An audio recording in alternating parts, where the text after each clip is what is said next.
Good morning students. आज हम कक्षा 12 का चैप्टर तृतीयक व चतुर्थक क्रियाकलाप के बारे में पढ़ेंगे। ठीक है।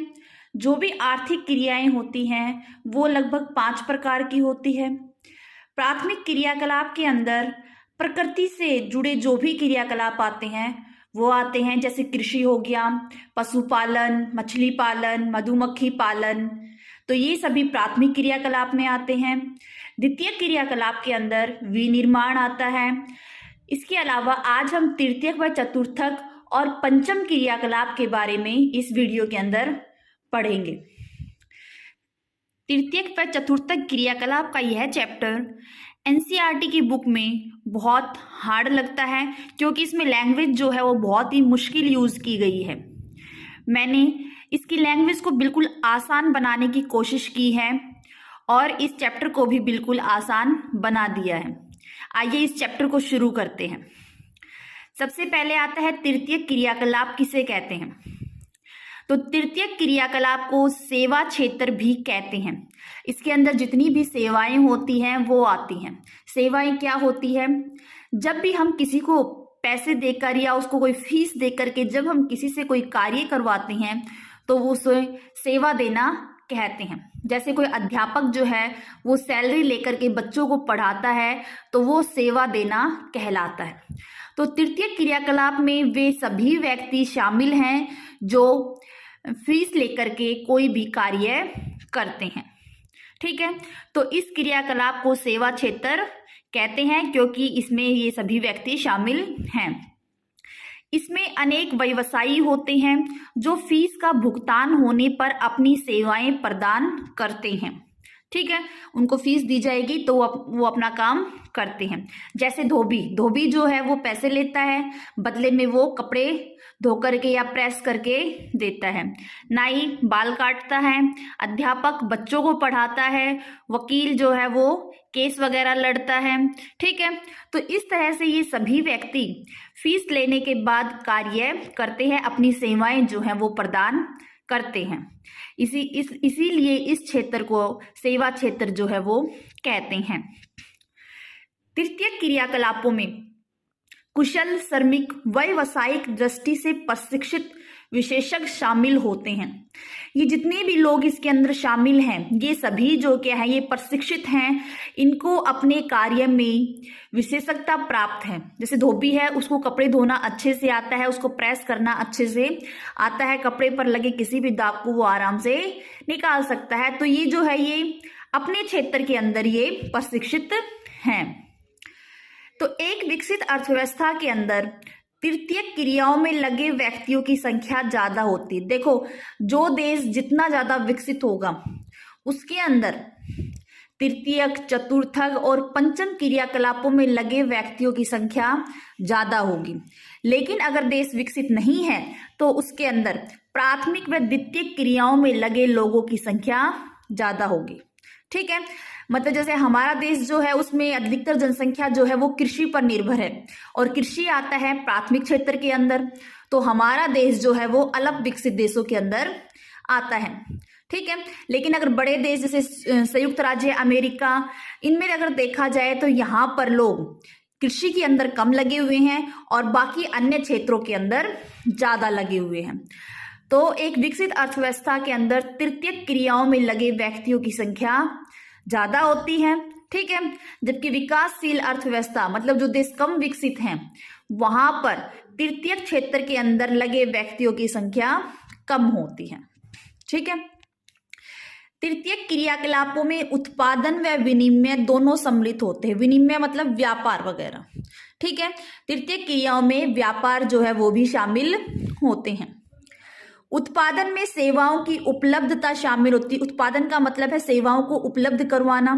ठीक है, जिनका उपभोग जो है वो किया जाता है। विनिमय के अंतर्गत व्यापार, परिवहन व संचार सुविधाएं जो हैं वो सम्मिलित होती हैं।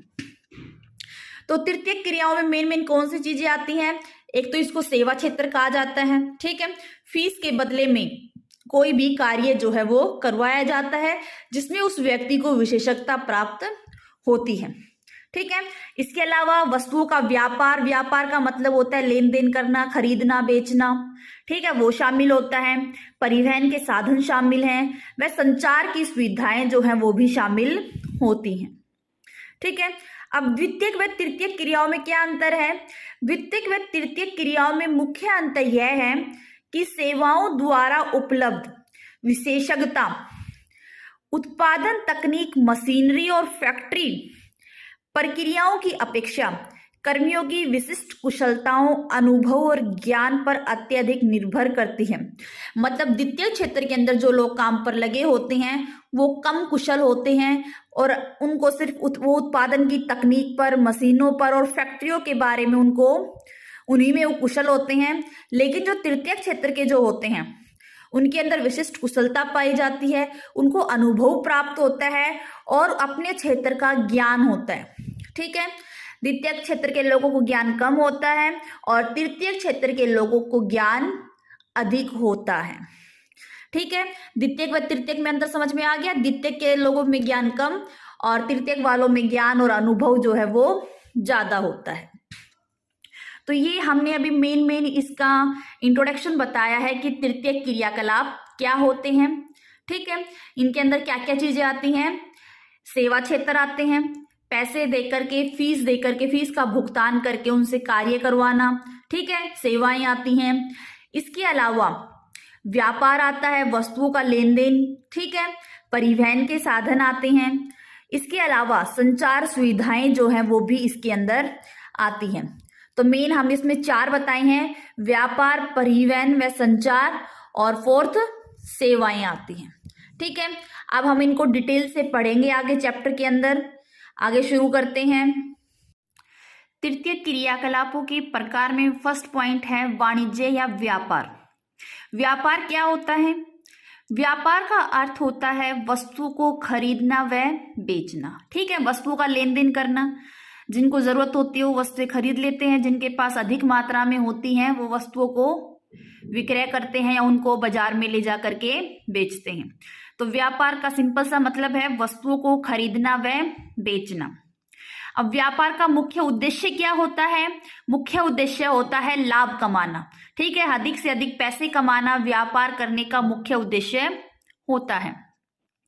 जिस स्थान पर वस्तुओं का व्यापार किया जाता है उस स्थान को व्यापारिक केंद्र कहते हैं। ठीक है, जहां पर वस्तुओं का व्यापार होता है वो व्यापारिक केंद्र होते हैं। ठीक है। व्यापार में फुटकर व थोक व्यापार दोनों आते हैं। देखो यहाँ पर व्यापार के 2 प्रकार बता दिए हैं, फुटकर व्यापार व थोक व्यापार। ठीक है, आइए जानते हैं फुटकर व्यापार और थोक व्यापार क्या होता है। फुटकर व्यापार के अंदर जो चीजें बेचने वाले जो लोग होते हैं वो वस्तुओं को सीधे उपभोक्ताओं को ही बेचते हैं। उपभोक्ता मतलब जो उनका प्रयोग करने वाले जो ग्राहक हैं उनको उनके निजी उपयोग के लिए बेची जाती हैं। ठीक है, ताकि वो अपना प्रयोग कर सके। ये उपभोक्ता उन वस्तुओं को पुनः किसी को बेचने के लिए नहीं खरीदते हैं। जैसे हम लोग हैं बाजार से सामान खरीद के लाते हैं जो हम जिनकी आवश्यकता हमें हमारे घर पर होती है।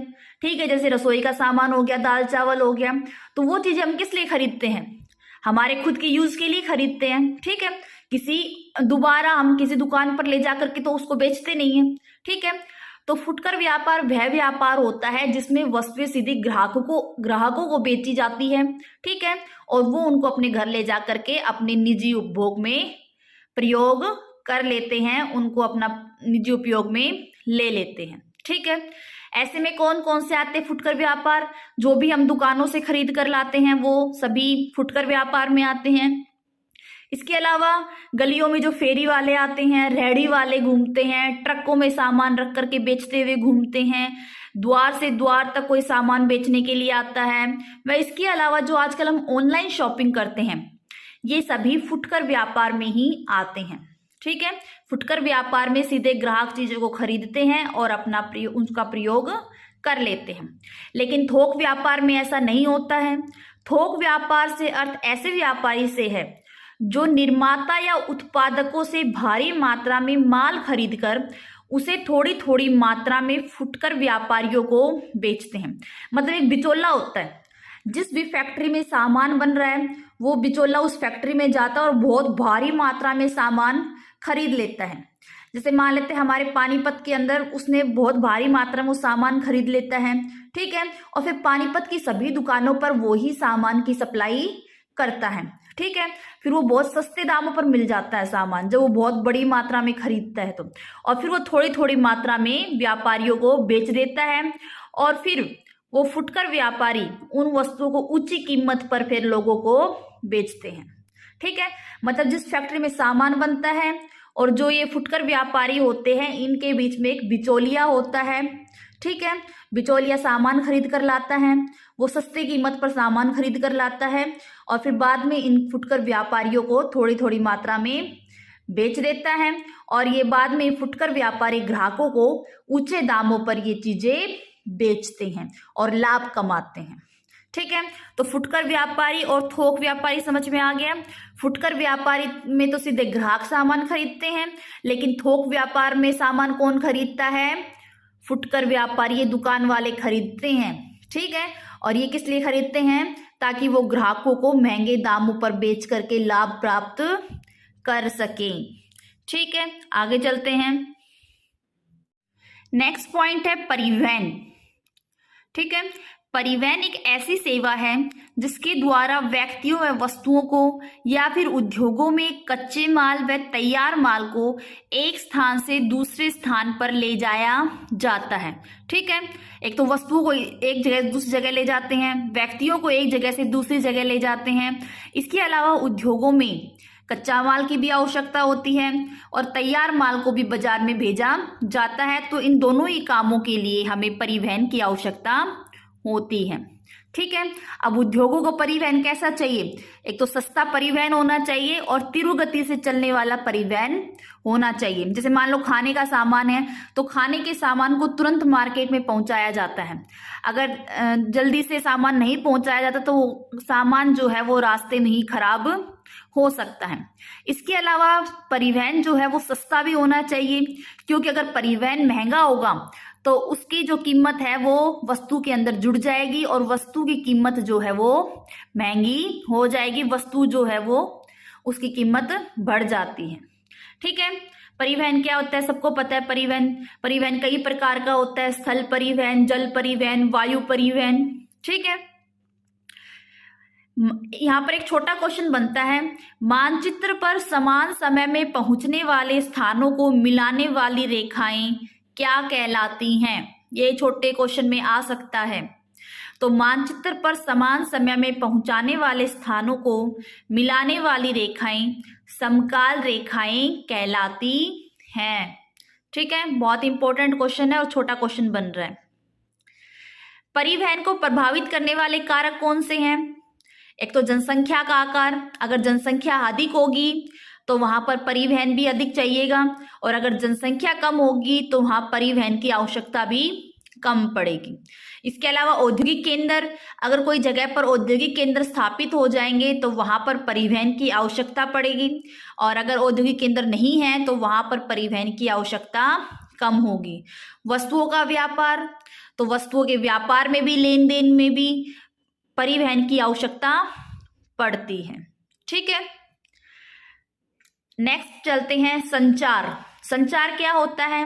देखो, परिवहन के द्वारा तो हम वस्तुओं व व्यक्तियों को एक स्थान से दूसरे स्थान पर पहुंचाते हैं, लेकिन संचार के अंदर हम अपने मैसेज पहुंचाते हैं एक व्यक्ति से दूसरे व्यक्ति तक।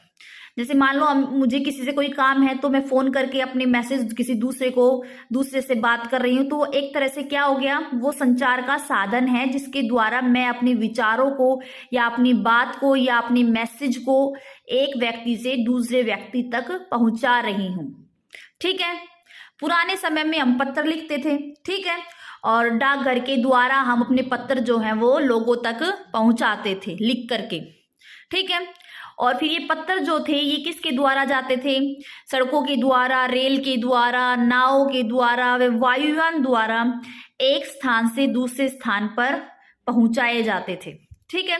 इसीलिए जो परिवहन के सभी साधन हैं उनको हम संचार के साधन कहते हैं। समझ में आया कि परिवहन के सभी साधनों को संचार का साधन क्यों कहते हैं? क्योंकि जो भी हम लेटर वगैरह लिखते थे पुराने समय में, वो सभी किसके द्वारा जाते थे? एक स्थान से दूसरे स्थान पर।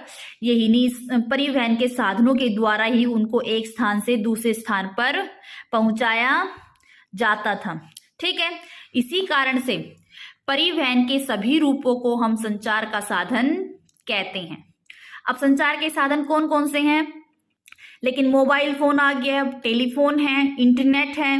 ठीक है, उसकी वजह से जो संचार है वो परिवहन से मुक्त हो गया है। अब बहुत कम लोग जो है वो लेटर लिखते हैं, लेकिन जो लेटर लिखते थे, जो पुराने जो संचार के साधन है वो बहुत सस्ते पड़ते थे हमें। ठीक है, तो आज भी इनका प्रयोग जो है वो किया जा रहा है। आज भी बहुत से पत्र लिखे जाते हैं और डाकघर के द्वारा उनको वहां पर पहुंचाया जाता है। एक जनसंचार के साधन होते हैं। जनसंचार क्या होता है? जिसके द्वारा सभी लोगों तक हम अपनी बात पहुंचा सकते हैं। जैसे रेडियो के द्वारा, जैसे रेडियो में हम न्यूज सुनते हैं तो कोई भी देश में कहाँ पर क्या घटना हो रही है तुरंत सब लोगों तक पहुंच जाती है। दूरदर्शन, समाचार पत्र और इंटरनेट ने तो इस क्षेत्र में क्रांति ही ला दी है। तो छोटे क्वेश्चनों में एक क्वेश्चन ये भी बन सकता है, जनसंचार के साधन कौन से हैं? आपको 4 ऑप्शन दे दिए जाएंगे। ठीक है, तो जनसंचार जिसमें सभी लोगों तक अपनी बात पहुंचाई जा सके। नेक्स्ट आता है सेवाएं। सेवाएं मैं पहले भी बता चुकी हूं, वे सभी व्यक्ति जो फीस का भुगतान होने पर अपनी सेवाएं प्रदान करते हैं। जैसे डॉक्टर हो गया, वकील हो गया, मोची हो गया, माली हो गया, और भी कोई भी व्यक्ति हो सकता है जो पैसे लेकर कार्य करता है। ठीक है, माली, धोबी और नाई ये जो है ये शारीरिक श्रम करते हैं अपने हाथ से। जैसे माली जो है वो पेड़ों की कटाई करता है ऊपर से। ठीक है, वो हाथ से शारीरिक श्रम कर रहा है। धोबी है वो कपड़े धोता है। नाई जो बाल काटता है। तो ये सारे किससे? शारीरिक श्रम करते हैं। जबकि वकील व अध्यापक जो हैं वो मानसिक श्रम करते हैं। मतलब सेवाओं के अंदर शारीरिक श्रम और मानसिक श्रम करने वाले दोनों तरह के व्यक्ति जो हैं वो सेवाओं में शामिल होते हैं। ठीक है, तो आज हमने ये तृतीय क्रियाकलाप के बारे में पढ़ा है। तृतीय क्रियाकलाप में कौन कौन से आती हैं? एक तो सेवाएं आती हैं, जो पैसे देकर के फीस का भुगतान करके जब हम किसी से कोई कार्य करवाते हैं, ठीक है, तो उसको हम शामिल करते हैं और ये व्यक्ति अपने क्षेत्र के अंदर विशेषज्ञता प्राप्त होते हैं। इसके अलावा परिवहन के साधन हो गए।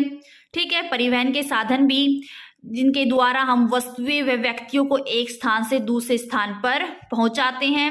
वह संचार के साधन, संचार के साधनों के द्वारा हम अपने विचार व संदेशों को दूसरे लोगों तक पहुंचाते हैं। इसके अलावा व्यापार, जिसमें वस्तुओं का लेन देन होता है। फुटकर व्यापार में वस्तुएं सीधे ग्राहकों को बेची जाती हैं, जबकि थोक व्यापार के अंदर वस्तुएं फुटकर व्यापारियों को बेची जाती हैं। ठीक है, फिर फुटकर व्यापारी ग्राहकों को वस्तुएं ऊंचे दामों पर बेचते हैं। तो आज की वीडियो में इतना ही। आगे का पार्ट हम नेक्स्ट वीडियो में पढ़ेंगे।